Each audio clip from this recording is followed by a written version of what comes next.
You're listening to the Business Wealth Impact Podcast, your source for empowering information and cutting-edge ideas from the world's top minds.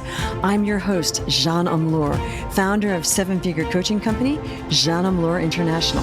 Join me on a journey to unleash your potential and create your highest success. Welcome to Business Wealth Impact. Hi, everyone. Welcome to Business Wealth Impact. Today we have Dr. James Chitwood as a guest. James was an Army infantry veteran and former university president, is now an author and consultant with over 20 years of experience. He helps organizations treat employees as assets, applying his doctoral research on organizational systems and productivity. His book, Leadership is Not Enough, reflects this expertise. Welcome, James. Thank you, John. Pleasure to be here. Yeah, me too. So let's talk about treating employees as assets. Yeah, absolutely. You know, it's one of the fundamental questions I like to ask a company when speaking with an organization is, where do you put your people? Or on your balance sheet? Are they on the liability side or are they on the asset side? You know, we as a well, at least as a Western world, definitely in America, you know, we've seen two things happen since early 60s through the 80s. We saw the offshoring of labor. So, in the 1940s, right, employees were assets, and we gave them our objective was to hire people, train them for the jobs, and then keep them for the next 20 years of their working life, right? Like we treated them as a valuable asset. We went out, we found people, we developed them as organizational assets, and then we developed them over time to grow them up into senior leadership positions, right? We always recruited from within, and we always brought people from the bottom, and we developed them along the way. And we saw them as valuable assets from the get-go. And we can talk about education and all that. That's a whole other conversation on how we got there. That's basically something we saw happen in the late 60s to 80s is we started offshoring labor. We started seeing employees as liabilities. We started seeking out the cheapest labor we could possibly find, right? And employees became just this thing that you could plug and play, when in reality you can't. So, we have since now learned the challenges with that. And we've learned that actually you shouldn't do that because there's other greater operational challenges that can occur. The other thing we saw is CEO pay. So at the same time we were seeing our employees be treated as assets, and we started offshoring it to find the cheapest labor we possibly could, we also started to see CEO pay jump through the roof. In the 1940s, the pay differential between the CEO and the lowest paid employee was in the 40-to-1 ratio, the 60-to-1 ratio, right? And then it just started to climb. And then about 67, early 70s to now, the hockey stick just went through the roof. And so all of a sudden, we started treating CEOs like the most important asset in an organization. They were, godlike figures. When you're paying somebody 1,000-to-1 ratio above what you pay your lowest paid employee, and that's a norm now for publicly traded companies, right? Is the massive pay that we go to CEOs. We no longer develop from within. We plug and play employees like they're just machines, when in reality, there's such a greater ramification of that action. So somewhere along the way, we stopped looking at employees as a developmental asset that we could gain greater results from over time as we develop them, and started to see them as single plug and play liabilities that we don't like this one, we pull it out, we throw a new one in. Okay, so how did this happen, and what's the remedy? How did it happen? Somewhere along the way, shareholders became more important than stakeholders. And is that why you think the CEOs started getting disproportionate pay? Why do you think that all happened? Yeah, everything came about stock price. And here's the problem. Any good economist will say the stock market and the economy are not the same thing, totally unrelated. Same thing for a company. A company's stock price and that company's health are completely not related at all, right? And so it is really easy to make a stock price look good by cutting labor, right? Because it's typically your largest line item for your company. It's within your top three. For most companies, it's your top one, right? And so the quickest way to move the needle on your P&L statement, on your earnings, is to reduce your largest expense line. So along the way, we just lost sight of the fact that the price of a company's share and the health of that organization are not related in any way. One is built off of perception, and one is Mhm. built off of hard math. Mm. Okay, so if people cut labor too much, they cannot produce then. So how Mhm. can the company be healthy if they're not producing? There- Yeah. There's there's a disconnect. Okay, so where did you derive all of your information and insight for you to write this book? Yeah, thank you. So 20 years of experience and a doctorate in organizational leadership is the short answer. So Mm, I was leading an organization at the time. It was a very sales focused organization. My background is sales operations. I like to say I'm a salesperson in my DNA and an ops person by training, just who I mhm, am. So mm, sales operations is my expertise. So when I was deciding to pursue a doctorate in organizational leadership, I had an idea for that I wanted to study, and a friend of mine, a provost, looked at me and she said, "Jim, that's a great idea for a book. You're never going to write a paper at 2 o'clock in the morning because there's no way you are incredibly passionate about that subject. And a doctorate, it is so hard that you better mm, be extremely passionate about it because you got to write mhm, at 2 o'clock in the morning and then get back up at 5 and keep writing." So I thought, mm, what am I passionate about? And mm, that was leadership because I was studying leadership. I was a leader, am a leader, mhm, and it was salespeople. So I looked at leadership's influence in job satisfaction and employee productivity. mm, And my results shocked me. My results showed that leadership was statistically relevant to job satisfaction. mhm, Job satisfaction was not statistically relevant to performance. If you think about it, how many people do their job and get it done and they don't really like mhm, what they're doing, but they have mm, to, right? mm, So that was kind of, wasn't too much of an aha moment, but the big aha moment was that leadership was not statistically relevant to the long term performance of the team.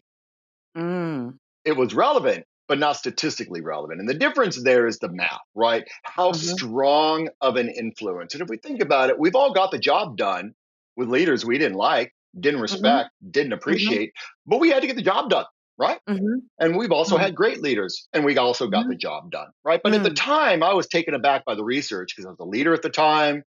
I was studying leadership, all full of hubris. I figured it has to be about me. My teams are performing because of me, mm, not anything else. And then as I was looking at my research, I was taken aback and I did what any good researcher will do, which is I said, okay, well, what other data is out there that's going to either support or mhm, defute what I'm talking about? A dispute. So, found a lot of research to point to the fact that yeah, leadership matters, but it's really that overall environment that drives mm, long-term success. So at the mm, time, I had no desire to write a book. I just said, okay, need information. I'm just going to chalk this back in my skull, and I'm just going to keep doing what I do and leading people to success, leading great mm, teams, leading great organizations. mhm, And I consistently did that for the next decade after mm, completing my doctorate, and ended up in the startup space. And I kept doing what my wife liked to say, which is operationalizing myself out of a job. mm, Because once a great operator has created a strong operational system, you don't need the designer anymore to run it. mm, Right? You don't need the VP to run this. You can hire a director at a 60% pay cut because the mhm, system is so strong, right? mm, And so my wife's been telling me to consult for a very long time. And this final time, it took me only 9 months to build an operation that was that could run mm, without me. And mhm, she said, "Jim, what are you going to do? You're going to keep doing this? Cool, that's your path. mm, I've been mm, telling you to consult." And so it made me sit back and think. I married up. I married a person who I very much appreciate her insight.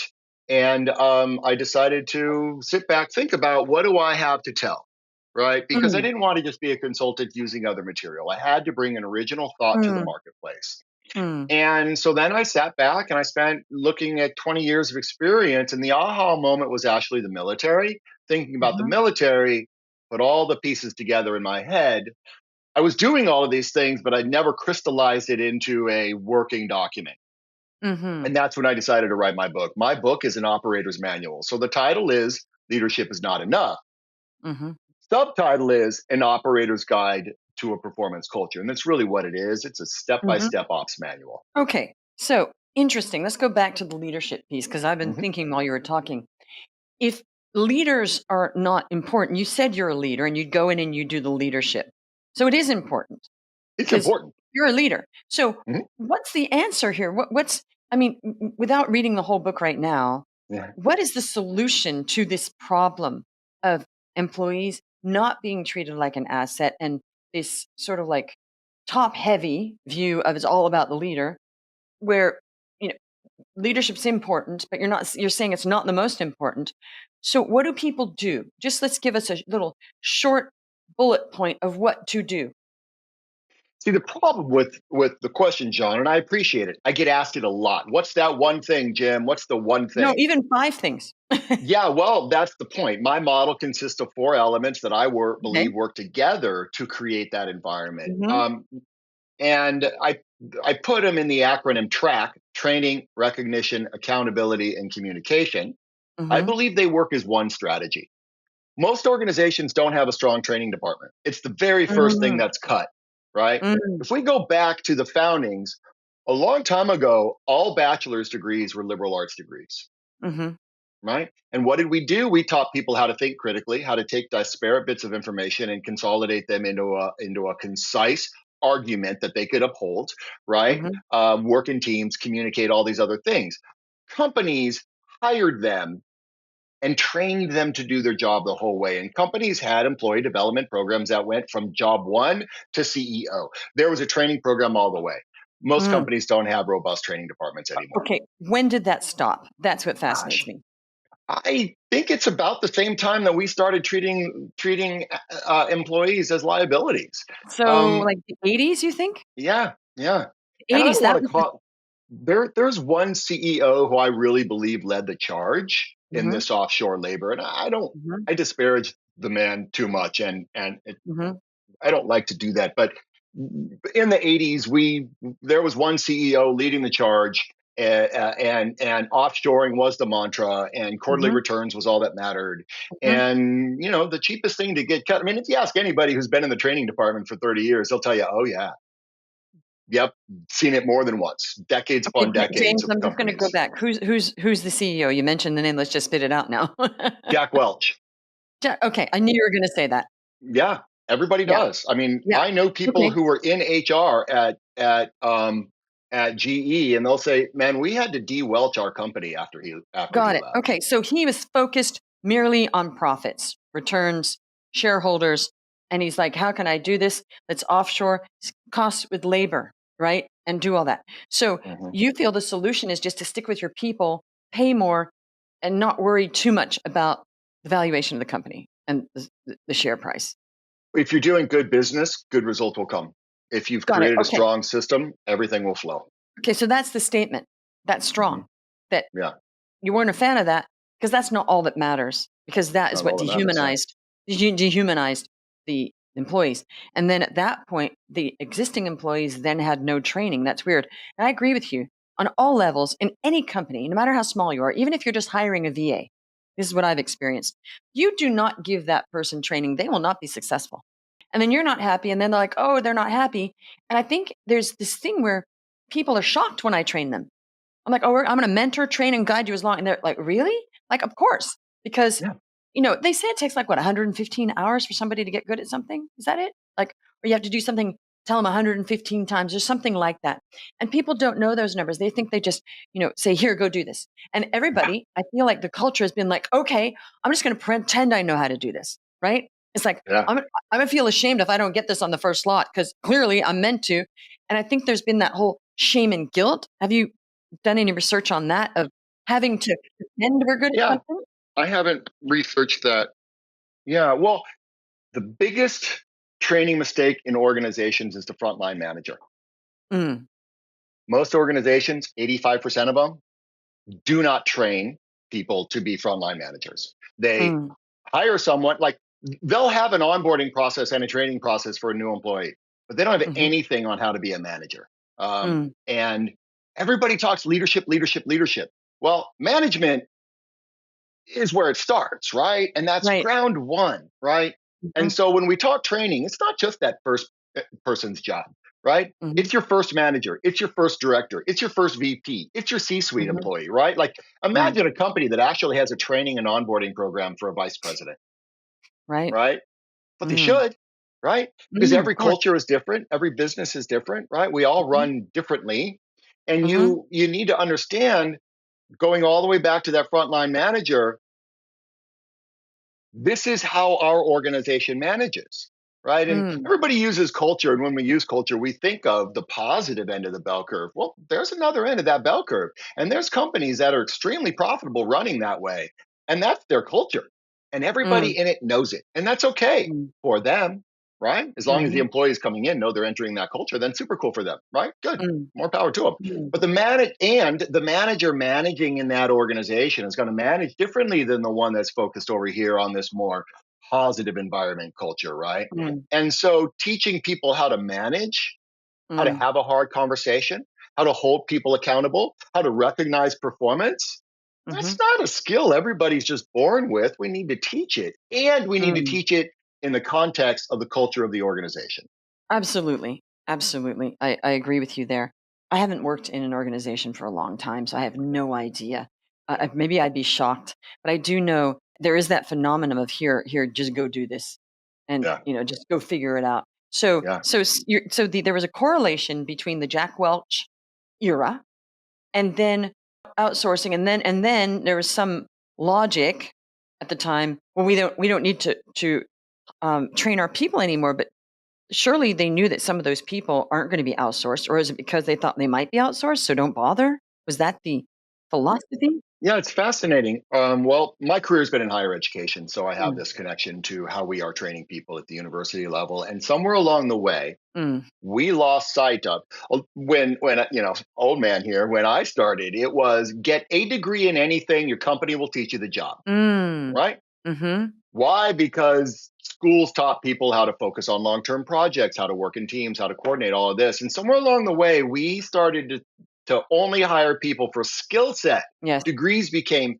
skill set yes, factories, not thinking factories, true, right? So we stopped teaching people how to think critically as a mhm, whole. That wasn't the purpose. The purpose mhm, became how to do a job. And mm. so orgs now, they expect employees to on day one hit the ground running. To have the skill set or don't. Right, that was the whole Rockefeller philosophy, was to teach people to be cogs in a wheel. That came from Rockefeller. So that started a Yeah, long time ago. Maybe just took a bit right. longer to filter through, but the whole thing was teach somebody a skill and they're just a cog in the wheel, which I don't agree with. I don't agree with Yeah, that whole at all. And that's when the yeah, education in America started plummeting. When it was just teach them a skill, don't teach them education. American yeah, education was way better before the first, you know, beginning of last century. It was way better. That was when yeah. Rockefeller changed all that, where it was more about industry, industrial, just get them. And that's when it didn't matter if people had a general education anymore. So I don't agree with that. However, I do think he thought train people though. They were still trained, right? Let's train them. Okay. Yeah, So yeah. the remedy is your four plan. What was it again? Mhm. Train, recognize. Training, recognition, Uh-huh. accountability, and communication. Okay, that's really all And you need. let me That's it. that's in my opinion, that's it. And they work as one strategy. And that's really, like I say, my book isn't rocket science. Mm, Putting it all together as a single strategy is the right. uniqueness, the original thought. And Mhm. that's what I wanted to bring together. And Mm, literally everything's in my book. A person doesn't have to mhm. pay me. They can read my book and implement it and be Right. successful. And Awesome. Okay, and I did that on purpose. got it. Now, but a little, I coach CEOs. I coach coaches and consultants, but I have a very high-end offer. And what we know is when the stock does drop, it usually has something to do with the CEO's personal life. So Yeah. leadership does matter because they're at the helm. And when some and like with companies when it's family held and they're bickering, they're losing money. So the leadership does matter, and it does have an effect on revenues. It really does. So do you So agree think with that? about that statement, Hmm. John. Their personal life affected the stock price. Yes, it does. That's not leadership. No, I'm saying it's bad leadership. That's it's not the company, right? Right. So again, we're talking about something completely unrelated to the health of the organization is driving a stock price that everybody's looking at to determine whether or not that's a good company. Right. No, I'm saying that because it's so top heavy, the CEO needs to perform well. If they have that much play on what's going on. Do you know what I'm saying? So leadership Yeah. does matter. It really does matter. If those are the It's people, just not enough. it's That's the not point. enough. It's not enough. And you have to have leaders, but we also have to have followers. And I think there's a Mhm. problem with just the whole conversation at the moment that everybody needs to be a leader. Some people just aren't leaders, and that's okay because That's not perfect. everybody can be a leader, because then who's going to follow? Followers are good, Right. right? It's good to be a Right. follower sometimes and a leader at other times, right? Yeah. And give respect to the manager's role, Exactly. right? I mean, the frontline manager is not leading. Let's be honest. They're managing. They're managing the day to day, right? Right. And that's important. And Well, it should be venerated as a right. great Well, thing. they're kind of leading. They're leading at least a few employees. So there's Yes. And they're different also levels. managing. They're managing, but the CEO Yeah. is also managing in a way as well. It's like a big manager. Should be. So to me, managers are also leaders if they're leading one Yeah. person. If you're a mom, Sure. you're a leader. You're leading your kid, Mm. right? If you're a dad, you're a leader. So everybody's a Hmm. leader in some way, maybe, unless Hmm. they're not, in that position. However, I feel like everybody's being told you need to be best leader, and I'm thinking maybe they're not interested in being the best leader. Maybe they're just interested in you. That's my thing. I think there's a lot of pressure on people if they aren't interested in being like a leader. Do you know what I mean? It's like they're less. Right. They're less. Yeah. You're either going to be a leader or not. It's your choice. If you want to be a better leader, do some research and work on it. That's all. That's what I think. Yeah. I think everybody should be Yeah. happy with, it's like there are some introvert leaders that are very good, but a lot of introverts don't want to be leaders, because they don't want to do that. Through that, John. And the challenge is, if we go back to the baseline of Maslow's hierarchy of needs Mhm. and where people fall, the difficult for most employees is everything's going to be more expensive next year.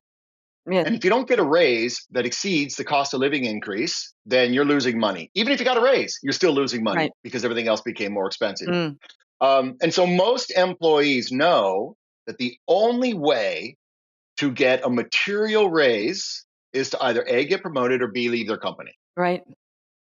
Because most organizations don't create a compensation pathway for a person to stay in their job. Mm. True. Very true. Yeah. Okay. So super interesting. So James, tell us like one mindset or one thing. I know, you just gave us the 4. That's great. What's Yeah. one mindset or one thing people can start doing? Just one thing just to start on this pathway to get to, treat the employees more like their assets. Focus on training your frontline managers if there's one thing. I mean, Mhm. if I'm asked one thing all the time, I always go to communication because I believe that communication is one of the most powerful forces in an organization. Mm. So there is that. But I would just have to, let's bring it back to the conversation we were just having about training. Focus on those frontline managers. Get them to understand how to manage in your culture and how to lead in your culture. Don't just assume because they did the job that they can manage the job. Salespeople are terrible at this. It happens. Mm. Mm. I'd say the worst in the sales field. Hey, you can sell. You've been Mhm. selling great. We're going to they may Mm. have no idea how to manage No. people, right? And honestly, I'm a salesperson by heart. Most of us aren't good at managing other people. Right. We're Oh, just well, not. We're most people aren't good at managing at all if you don't train them. But you're right. You Yeah. can't just say, "Hey, you're good at this. Now go do this other skill set." Right? Right. Right. Right. Because you're right. Salespeople are sort of like loners in a way. They're out there, selling, and yeah, why would they want to manage a team? Like maybe they do, but you need And to I do it. made the mistake once of promoting somebody who was a top salesperson, and he said to me, "Jim, I don't really want to do this," and I Mm. pressured him into the job, Okay. and I totally regret Didn't that. go well, It did didn't it? work. It didn't No. work out. He No. left. No. And he left to go back to be an individual contributor. He's like, Jim, I tried to tell you, man. Yeah. Like, I have respect for you, so I took the job, but I tried to tell you it wasn't going to work out. And so I'm going back to be an individual contributor where I'm happy. Do you And I know was like, what? ah, Managing people is one of the hardest jobs ever. It really is. It's just the hardest thing. It's not fun yeah. managing people unless you just love that. But there's personal problems. There's there's complaints. There's all sorts of things, right? There's Yeah. so much going on with managing people. It's you really have to love that, right? It's Yeah, I know for people sure. that all they want to do is just manage a huge team. To me, that's just another whole job if your team gets bigger. Now you got another job on your hands with meetings, and it's created another whole job. I try to keep my business lean and mean, as few people working as possible to get the most done. So Yeah. listen, Yeah. James, it's been a pleasure. Thank you for coming. If you want to Thank you, reach, John. you're welcome. If you want to reach out to James, it's all in the show notes, how to reach out to him. And thank you for turning up. And please share, subscribe, and we'll see you on the next one. You're listening to the Business Wealth Impact Podcast, your source for empowering information and cutting-edge ideas from the world's top minds. I'm your host, Jean Amlour, founder of seven-figure coaching company, Jean Amlour International. Join me on a journey to unleash your potential and create your highest success. Welcome to Business Wealth Impact.